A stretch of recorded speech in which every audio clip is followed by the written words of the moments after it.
好来，乡亲啊，继续来看经济部按算伫即礼拜五要来召开着电价审议委员会，看起来后个月即个电费钱是一定会起，即摆重点是要起偌济。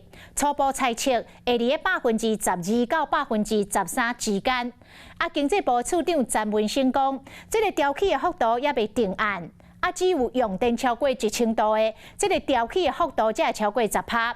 不过用电超过1000度的民生用户是真少，讲至少有97%的用户用电拢无超过1000度，根本未受到影响。 电费若无用就禁起来，唔来使救地球，过会当省钱。大年4月份要起电费钱，大家上关心的是到底是要起偌济？其实，在我们用电度数超过1000度以上的民生用户，其实它的比例是低的，97%以上的电价其实上是不会是这个样子的。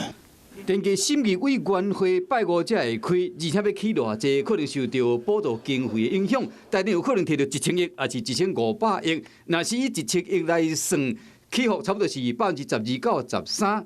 外界理由，电价调整会以700度做标准，700度以下起5%，700到1000度起7%，1000度以上的起10%。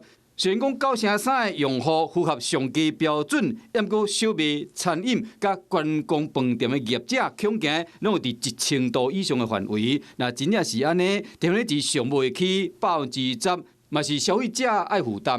旅馆至少可能会调到200块，那星级旅馆很有可能因为用电量使用会比较大。 那会不会要调整到500块？我们也会做个考虑。对诸多的这些成本的调涨，的确也会影响到我们旅馆这一方面，所以我们也期望是说有关单位能多多思考一下。我们最近也会做出一些试算，事实上它对它的营运成本不会有太多的影响。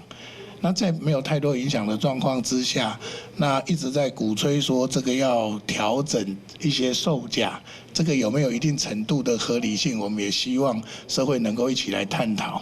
经济部挂保证会优先将商业用电纳入考虑，不过起电费钱，开店的成本增加，餐饮、旅游、饭店业者恐惊会挡袂牢。